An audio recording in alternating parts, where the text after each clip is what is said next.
ইরানে আবারও বিস্তৃত গণবিক্ষোভ ছড়িয়ে পড়েছে, যেখানে সরাসরি সর্বোচ্চ নেতা আয়াতুল্লাহ আলী খামেনির পদত্যাগের দাবি উঠেছে। কিন্তু এই আন্দোলন কিভাবে শুরু হলো, কেন এত দ্রুত ছড়িয়ে পড়েছে এবং শেষ পর্যন্ত এই সরকারের ভবিষ্যৎ কি, এই প্রশ্নই এখন আন্তর্জাতিক সংবাদ মাধ্যম ও বিশ্লেষকদের মধ্যে সবচেয়ে বড় উদ্বেগ সৃষ্টি করেছে। বিশ্লেষকরা বলছেন, ইরানে বর্তমান এই অস্থিরতা হঠাৎ করেই সৃষ্টি হয়নি। বছরের পর বছর ধরে চলা মুদ্রাস্ফীতি, ইরানি মুদ্রার রিয়েলের অবমূল্যায়ন, বেকারত্ব এবং দুর্নীতি জনজীবনকে চরম চাপে ফেলেছে।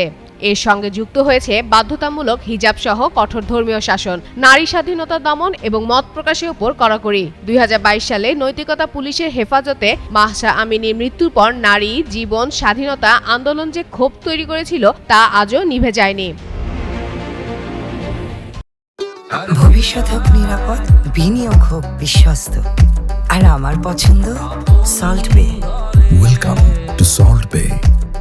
এই ক্ষোভের আগুনে ঘি ঢেলেছে ইরানের আঞ্চলিক নীতিও। বিদেশে লেবানন, গাজা, ইরাক ও ইয়েমেনে বিভিন্ন প্রক্সি সশস্ত্র গোষ্ঠীকে সমর্থন দিতে সরকার বিপুল অর্থ ব্যয় করছে, অথচ নিজের দেশের মানুষ মুদ্রার অবমূল্যায়ন, মূল্যস্ফীতি ও জীবনযাত্রার ব্যয়ে চাপের মধ্যে বেঁচে থাকতে সংগ্রাম করছে।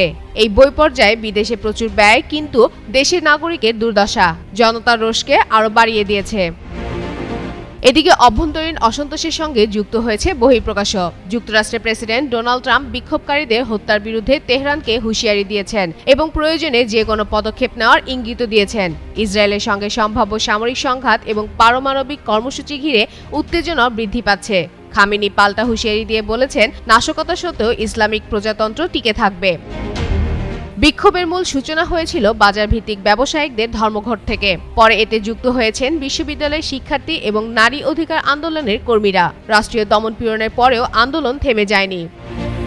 বিশ্লেষকরা বলছেন, দীর্ঘমেয়াদী অসন্তোষের রাস্তায় উত্তরণ সরকারকে চাপে ফেলেছে। এই দিক দিয়ে ইরানের পরিস্থিতি দক্ষিণ পূর্ব এশিয়ার দেশ বাংলাদেশ, শ্রীলঙ্কা ও ইন্দোনেশিয়ার সাম্প্রতিক সরকার পতনের আন্দোলনের সঙ্গেও মিল খুঁজছে রাজনৈতিক অঙ্গনগুলো। তবে সরকার কতটা শক্তি প্রয়োগ করে পরিস্থিতি নিয়ন্ত্রণ করতে পারবে তা এখন সময়ের অপেক্ষা। ফাতেমা ফাতেহ জান, যুগান্তর নিউজ।